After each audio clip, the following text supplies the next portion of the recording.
Alrighty. With that said, what are your thoughts as you look back at St. Petersburg and the victory that you're able to get to kick off the season? Yeah, it was great. We knew that St. Pete was going to be strong. It was last year, and it's always been a good track for me and a good track for HMD. Um, but no, it's a good way to start the season, and it's a good way to build momentum. So glad to kind of have a bit of a head start going into the rest of the season after this big break before Barber. And yeah, the whole team is excited about it. So I think it's going to be a good year. What are your thoughts as you look ahead to Barber Motorsports Park? Yeah, I'm really excited for Barber. Again, coming off the win at St. Pete, it makes everyone excited for the rest of the year, I think, and the spirits are high. Again, Barber was a really strong track for me last year, finished second there. So um, I think that we'll have a good shot at it, and definitely going for another win there. That's another strong place for myself in HMD. You mentioned that last year you're able to have some success in that, which was awesome to see. What do you feel that you and the team need to work on to make this year even more successful? I think it's about minimizing mistakes for one thing.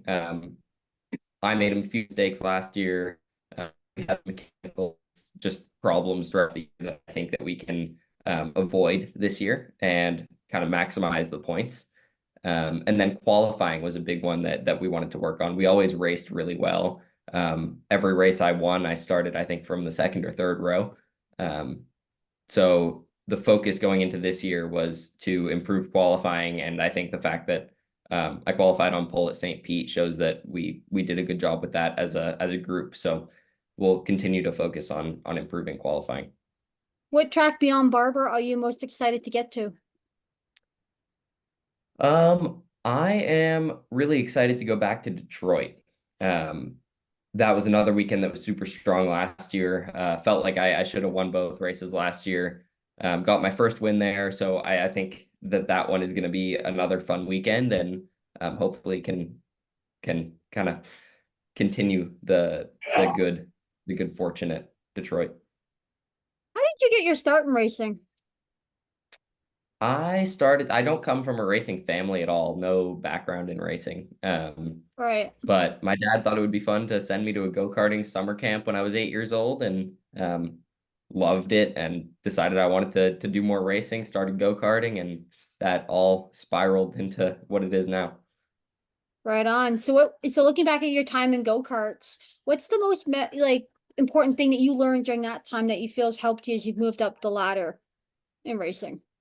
I think the one of the big aspects of motorsport that people, often I think don't talk about enough is the importance of kind of personal relationships with people on the team, and being able to work with people and in a way, manage people as a driver. You're not running the team, but you're leading the group on your car. And I think that it's really important to have strong relationships with all those people and make sure that everyone's working well together. So I feel like my group at HMD, it was easy. My mechanics are a father-son team, and they obviously get along super well. They have a great time. I get along with my engineer, and I think a lot of the success comes from how well all of us are able to work together.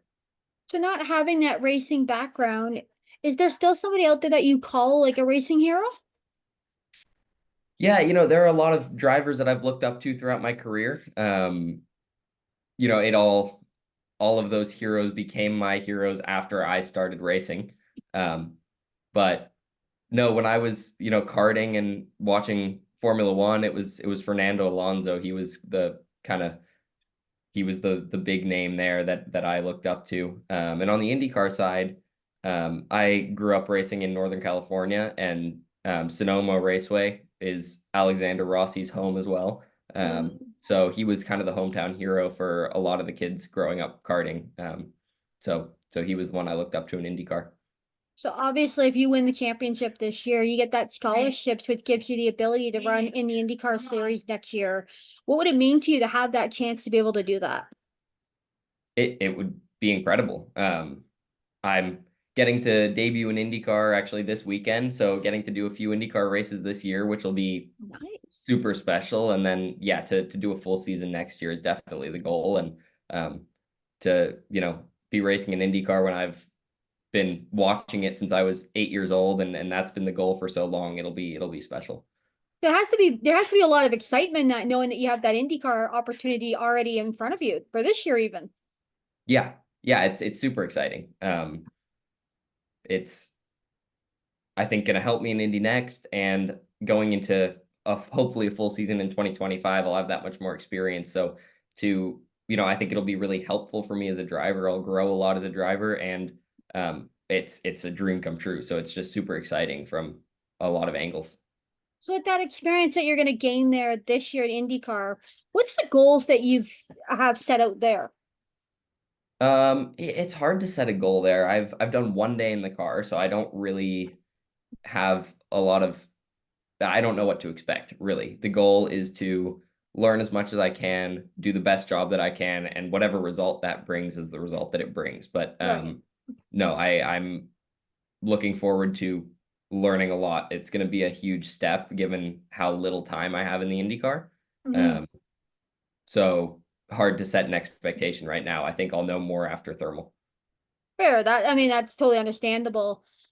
With everything that you've been able to do so far in your career, what would be a piece of advice that you'd have for somebody getting started? I think it goes along with kind of those relationships. I think you have to network, meet people, get to know people, and build strong relationships with people that can help you along the way, because it's not an easy thing to do by yourself. And there are a lot of people that are willing and excited to help young drivers that they feel can be successful. So I think it's about meeting the right people and surrounding yourself with the right group of people.